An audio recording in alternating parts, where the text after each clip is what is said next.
I'm John Strum, and this is RealTalk MS.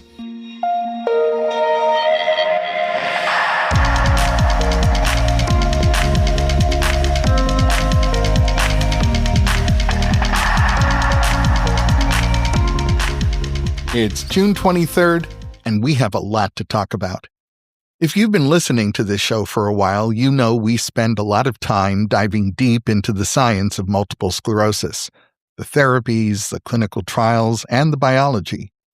But today we're shifting our focus from the lab to the open road, because next week, two men, Matt Knaggs and Colin Goodman, are setting out to do something most people would consider completely wild, whether they have a chronic illness or not. They're attempting to set a Guinness World Record by running the entire length of Ireland, that's 350 miles, which works out to somewhere between 30 to 35 miles a day, back to back, for up to 12 days straight. Oh, and these two men? They're going to do that while they're living with MS. Here's another fun fact about each of them. Matt lives in Ohio, and Colin lives in Belfast. Until they connected to do this run, they had never actually seen each other in person. They were connected thousands of miles apart through an online community that Matt founded called Running with MS. As they started talking, they realized they shared a lot of similarities. They were born in the same month of the same year. They both have 3 kids. They're on the exact same MS treatment, and they share a fierce commitment to focusing on what they can do rather than what MS tries to take away. For Colin, this run is about unfinished business.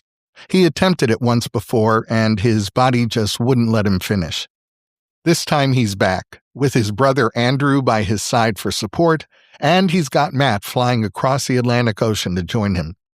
They're raising awareness, they're raising money for MS organizations on both sides of the Atlantic, and I think you'll find their energy is absolutely infectious. My conversation with Matt and Colin isn't just about elite athleticism or the grueling miles they're about to encounter. It's about mindset. It's about how movement becomes therapy, how community transforms a diagnosis, and what it really means to stare down a chronic progressive disease and say, not today.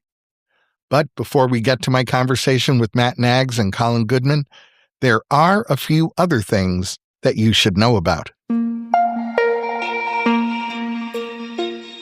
If you've ever been in a doctor's office and received life-changing news, you know that the exact moment that diagnosis hits, your brain kind of freezes. You hear the name of the condition, and suddenly the world goes quiet, your heart starts racing, and whatever the doctor says next is just white noise. Well, a new study published in Neurology and Therapy looked at exactly what happens to people when they're diagnosed with MS. Specifically, what they need to hear versus what they actually receive. And the findings highlight a gap in how we talk about MS from day one. In this study, a multinational team of researchers ran 2 online surveys. They wanted to know 2 things. What are the patient's communication needs around the time of their diagnosis? And how empowered do patients feel later on when they're trying to explain their symptoms? The data revealed something pretty unsettling, but pretty important. When people are diagnosed, they're often flooded with information about MS, the biology of the disease, available drug treatments, but they're left completely stranded on the basic logistics of how to live their life with MS. For example, the researchers found that even in clinics where the patients have a comprehensive care team, the specific roles of each healthcare professional, like who to call for what, well, that's never clearly explained. Even worse, many patients walk out of the clinic without clear guidance on what to do if they experience a relapse. They don't know who to approach for advice when their health status changes. And here's why that matters. MS is incredibly unpredictable. It has what doctors call a heterogeneous trajectory, which is a way of saying it looks completely different on each person with MS. Some symptoms are visible, like mobility issues, but a lot of MS symptoms are totally invisible, like chronic fatigue, brain fog, or numbness. Because patients feel so overwhelmed at the start, handing them a pamphlet doesn't really work. This study pointed out that newly diagnosed patients don't only need data, they need sustained support. They need to know exactly who to call when they wake up and can't feel their left foot, or they have double vision with a constantly jiggling horizon, or they can't even get out of bed and stand up. Right now, the answer is social media. That's where 76% of the survey respondents turn to when they have questions about their MS, and frankly, that is a scary thought. Now, understand, social media can be a wonderful tool, but when I see the questions that get answered in so many MS groups on social media, I have to admit I worry. Some answers are just completely wrong, factually incorrect. Other answers aren't necessarily wrong, but they're not going to be helpful. For instance, someone poses a simple question, and this kind of question gets posed multiple times every day. My doctor has prescribed, well, here you can fill in the blank. Let's just say it's Kesimpta. So the question is, my doctor has prescribed Kesimpta. Who's taken it, and what has been your experience? Now, everyone is an expert in their MS, but their MS could be quite different from your MS, and their experience with any disease-modifying therapy could be quite different from what your experience might be. So the answer to this simple question just isn't going to help anyone determine whether Kesimpta might be right for them. So how can we do better? What's the fix? The study outlines a few major recommendations that actually should be the gold standard for MS or any major diagnosis. First, doctors need to explicitly map out the roles of the care team. They need to say, call Nurse Nancy if your symptoms change, or submit a question in the patient portal if you're wondering about a medication. It needs to be that specific. Second, patients need to be given a clear action plan. They need to know the steps to take when their symptoms worsen for more than 24 hours. Do they call their neurologist's office? Do they go to the emergency room? This question gets asked on social media all the time. Third, clinicians need to immediately point patients toward reliable online resources and MS-specific peer groups. Now, I've heard the argument against support groups. Newly diagnosed patients typically get scared off when they visit a support group that may have several members who've been living with more progressive disease. Well, that's why they need to be directed to support groups that are more focused on people who have been newly diagnosed. The data shows that patients who joined a support group early on had significantly better psychological outcomes and felt way more empowered to advocate for themselves. At the end of the day, medicine can't just be about fixing the biology. It has to guide a person through whatever biology-driven changes they might be experiencing.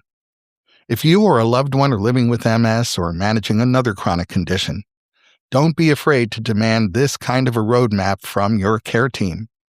If you'd like to review the details of this study, you'll find that link in today's show notes.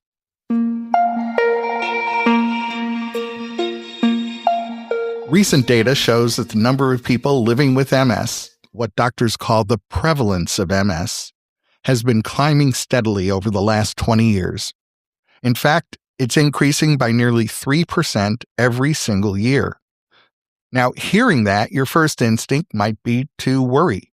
Is something in our environment changing? Are more people suddenly getting sick?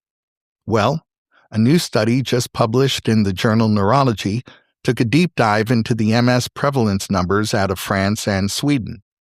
And they uncovered a fascinating plot twist. The reason the numbers are going up isn't because more people are getting diagnosed with MS. It's because people living with MS are living significantly longer. So this spike in numbers isn't a sign of a growing epidemic.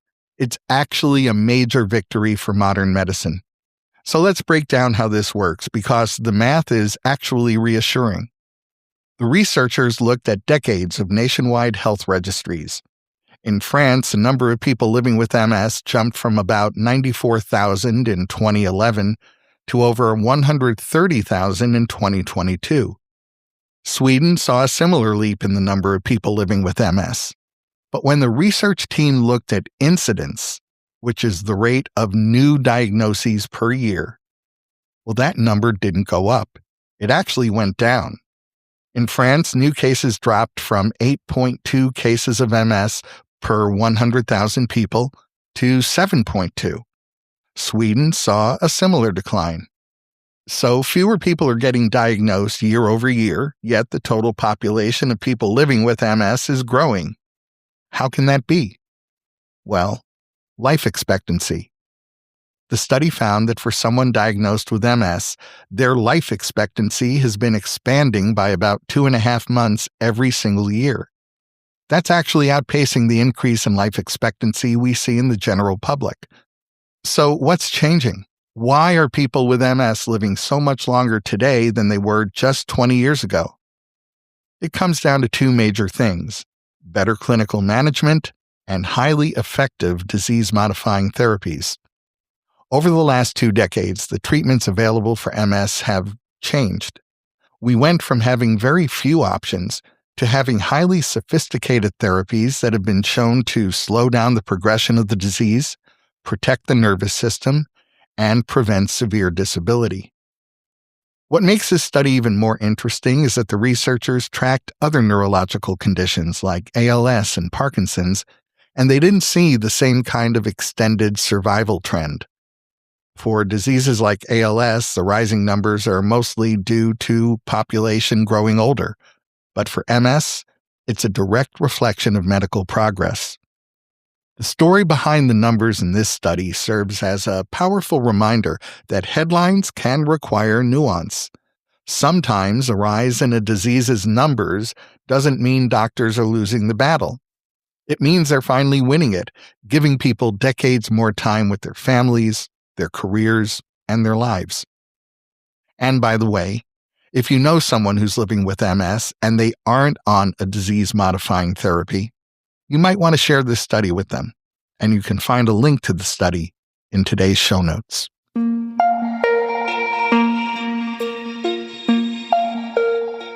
Some of our most listened to episodes are the episodes we record from MS research conferences, and I think that's completely understandable. Those conferences are often the first places that the very latest cutting-edge research is shared. They represent the milestones of progress that take us another step closer to better treatments and cures for MS. The largest MS research conference in the world is the annual meeting of the European Committee for Treatment and Research in MS, better known as the ECTRIMS Congress. This year, the ECTRIMS Congress is taking place in Toronto, Canada, from October 21st through the 23rd. And on October 23rd, from 3 to 6 p.m. Eastern Time, you can participate in the 2026 ECTRIMS Patient Community Day.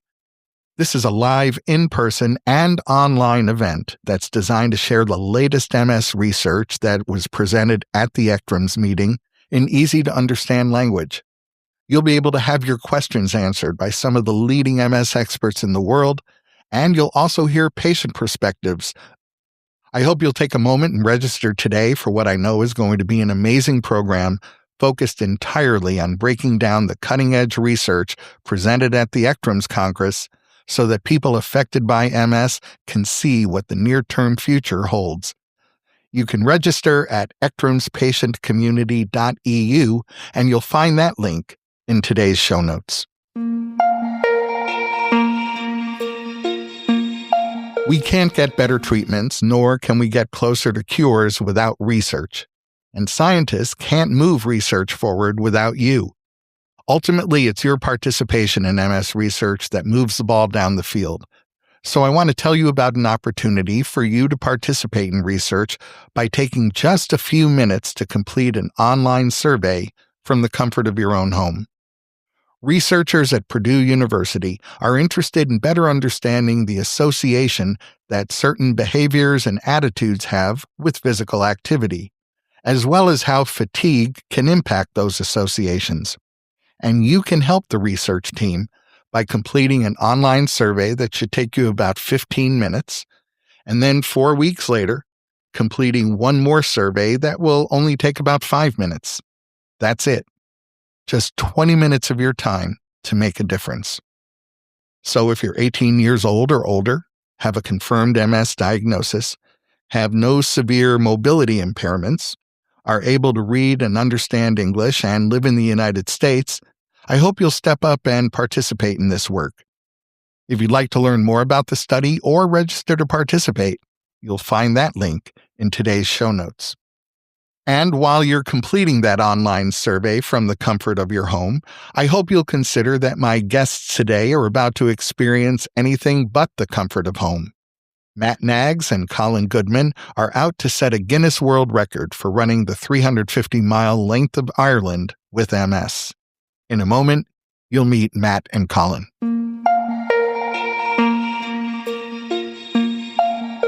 This summer, Matt Knaggs and Colin Goodman are preparing to run the length of Ireland.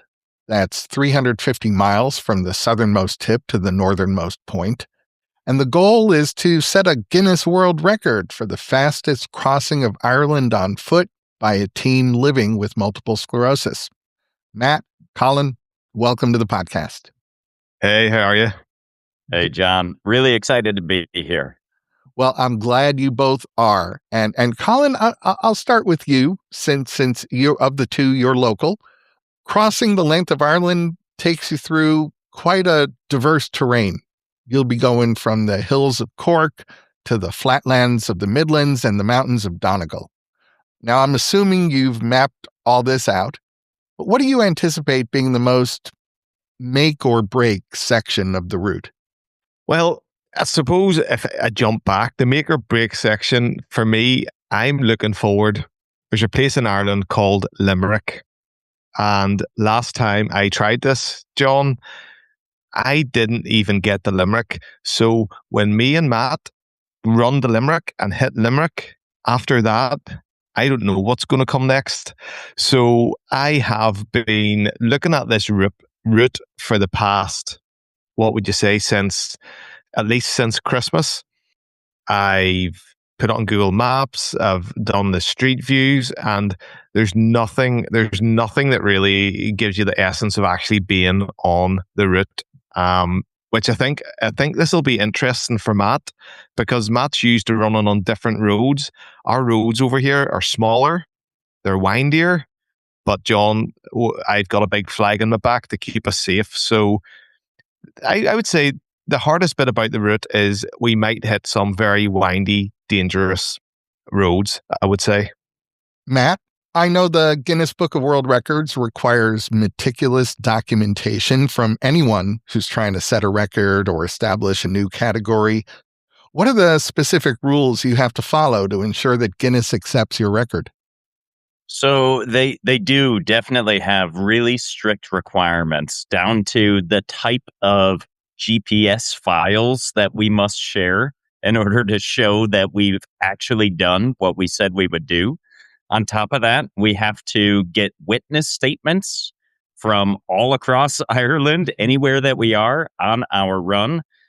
We also, Colin and I both have to provide documentation from our neurology teams that validate that we truly have MS, because the Guinness World Record is the fastest crossing of Ireland on foot by a team with MS. So we have to prove that we have MS as part of this. And then we also have maybe our most important record keeper, I'll say, which is Colin's brother, Andrew, who's going to join us. And we have dubbed him our official Guinness World Record documentation guy. Very official title. Well, that actually brings me to the very next question I was about to ask Colin. A 350-mile run isn't just about the runners. What kind of a crew do you have? So, John, the running scene, I love the running scene, and I love the ultra running scene. So why am I telling you that? Because the guys who are crewing us are guys I've met from running. I might, like, as I say, this is the first meeting of myself and Matt in person. We speak nearly every other day. I speak to Matt more than my own wife sometimes. And, that's okay.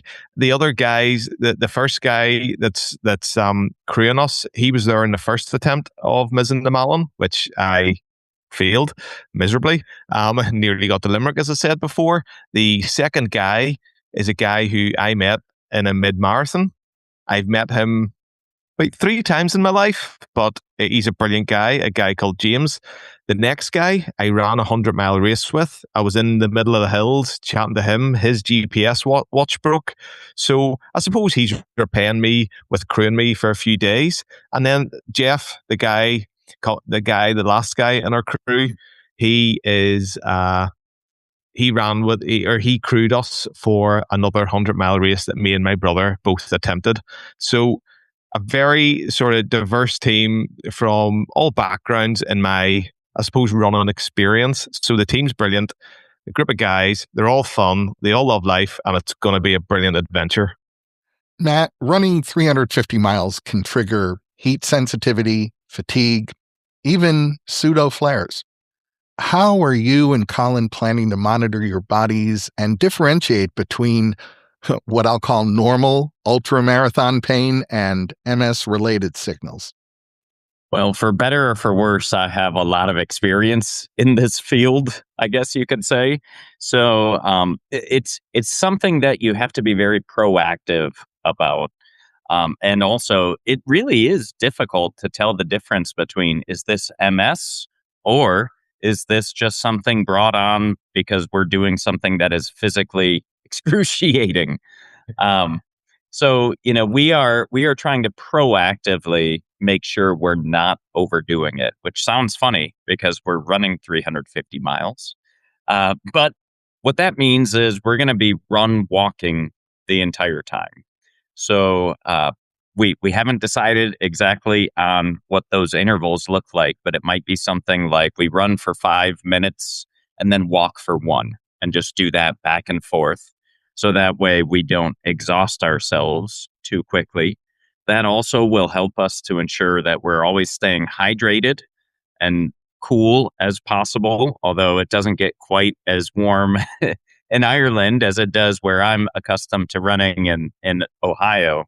But yeah, just making sure that we're managing our body temperature as much as possible. Cooling rags and ice, cool drinks, things of that nature, and just listening to our bodies, which is going to be really important throughout the entire thing. Matt, as you were saying that, I was thinking how grueling not just the run is, but training for something like this. Have you and Colin had to modify traditional long-distance training to accommodate your health and recovery needs? Colin, you want to take that first? Yeah. So John, this is, I suppose, like MS. Everybody's training plan is different. I couldn't do the same training plan as Matt, and Matt maybe shouldn't do the same training plan as me. So for me, I have a bit of a different schedule. Yesterday I just finished Belfast Marathon. Then I'm going on to a 100-mile race in 4 weeks' time. And then comes Mizzen de Malin, which is 350 miles. So my training from the start of the year was for a marathon distance. And now the marathon distance, the pace stops. And now I'm going to time on my feet.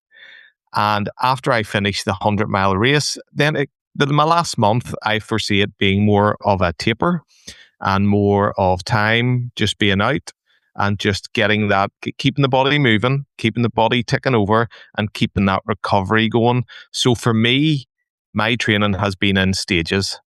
Build up to a marathon, build up to a 100-mile, and then a build up. So it's been a nice taper up. And that has been my training plan, which is different to Matt's. Matt, what is your training plan? What's that been looking like? So I've been working closely with a coach and a physical therapist. They would tell you that MS or not, every running plan needs to look different too when you're training for a big event like this. And so they've really allowed me to tell them what my body can tolerate and not tolerate as we work towards a plan, which in my case, what I've learned because I've been into running, I guess you could say, quite seriously for about 6 years now, which is since the time I was diagnosed with MS. And what I've learned in that time is that if I overdo it or I do too much without giving my body more of a rest, then I'm going to suffer long term. I'm going to start experiencing other MS symptoms. And so then I'm battling symptoms while also trying to train. So in my case, that means I'm doing roughly 2 weeks at a time of kind of building, doing more than previously. But then every third week is what you might call an easy week, where I'm doing significantly less to make sure that my body is recovering and that I'm not pushing myself too hard during the training process. Colin, Irish summers can be notoriously unpredictable. Weather can change from high humidity to a driving rainstorm within a couple of hours. How have you factored weather into your overall strategy for the run, and how might weather factor into managing your MS? John, a bit like MS, the Irish weather, you just don't know what you're going to get from 1 hour to the next. I've went running, John, and it's been through hailstorms, it's been sunny, then it's been rainy, then it's been back to sun. So you just don't know what's going to happen. Now, obviously with weather forecast, we will look at the weather forecast and see what's predicted. If we get now, when we say we get a warm day, over here, a warm day is 20 Celsius, which where Matt is, that's pretty reasonably cool, probably. So we just have all the extra equipment with us. The joy of having a crewman and someone with you, and you're able to take a phone call and call him back, is that our car will be loaded with wet gear. It'll be loaded with, cooling gear, as Matt said. It'll be loaded with, first aid, recovery. So just being sensible, just having everything for every type of weather, we'll just be prepared for. But generally, the Irish summers can be quite nice. Well, given your previous experience in a long distance run like this, Colin, beyond the record and the miles, when you're at mile number 250, everything hurts. What's the core motivation that's going to keep your feet moving forward? For me, this would be an easy answer. And about a month ago, I got a message, and we're obviously trying to raise £100,000, euros, or dollars, whatever split that is, to the MS, kind of across Ireland, England, and the US. So the other part of it was raising awareness, and we are raising awareness for MS. And we got a message, and it said that 18 months ago, their 12-year-old child had been diagnosed with MS. Now, that is, yourself, that is really, really rare. And for me, as a dad, I've got 3 boys. My twins are 12 years old. You can see the correlation between my family and that, and I would struggle. But the message ended with, it actually gives that parent hope. It gives that parent hope that, there is a future there with MS. It can be rough, it can be tough, but what we're doing also is we're giving people hope that going forward with medications, going forward with the money, hopefully we're raising that goes to research, that we're doing something brilliant. So in 250 miles, like, I'll just be happy to be there. I'll just be happy to be up. I'll be happy to be moving. I'll be happy to be running. I'll hopefully still have Matt beside me. Hopefully we haven't fallen out. And hopefully, by 250 mile, it'll be easy to go on with messages like that from people. Matt, let me ask you, this run is a massive statement to and about the MS community. What specific message do you want someone who's been newly diagnosed to take away when they see you crossing the finish line at Malin Head? When I was first diagnosed, I thought I had to change everything that I had in store for me, my life plans. And I was very much of the opinion that I was no longer capable simply because of this MS label. And thankfully, what I've come to learn is that although it may not look exactly what we had envisioned things to be like in our own future, we are capable of incredible things. It's a mantra that I live by, that I remind myself of, and I try and show others as well through the types of things I try and do. Um, it's not always pretty. It's not always exactly, what I thought it would be, but we want people to see that we don't have to limit ourselves because of our diagnosis, that we can aim really high. And here's the truth. Sometimes we aim really high and we still fall short. But if we set our goal really high and really give it our best, I am convinced that we're going to do far more and learn far more about ourselves and what we're truly capable of than had we told ourselves, I can't. So that's really what it's about for us, is helping others to recognize that this isn't just two crazy guys. I mean, we are two crazy guys. We know this. But, there's nothing special about us, really. If we can do whatever our big, ridiculous goals are, or at least try and tackle them, then whatever that thing is that you're kind of doubting yourself on, do it. Try. Give it your best. Matt Knaggs, Colin Goodman, I want to thank you for being so willing to sacrifice your bodies over a distance of 350 miles to raise research funds and awareness of MS. I will be watching and listening, and I have no doubt that you're going to be setting that record. Thanks so much for talking with me today. John, thank you very much for having us. That's going to wrap up this episode of RealTalk MS. RealTalk MS is powered by the National MS Society. And you can share this episode of the podcast by letting your friends or family members know that all they have to do is point their web browser at realtalkms.com/460. You'll find that link in today's show notes so you can easily copy and paste it right into an email or a text. A short while ago, we shared the very positive results of the Phase 3 clinical trials for fenebrutinib in both relapsing remitting and primary progressive MS.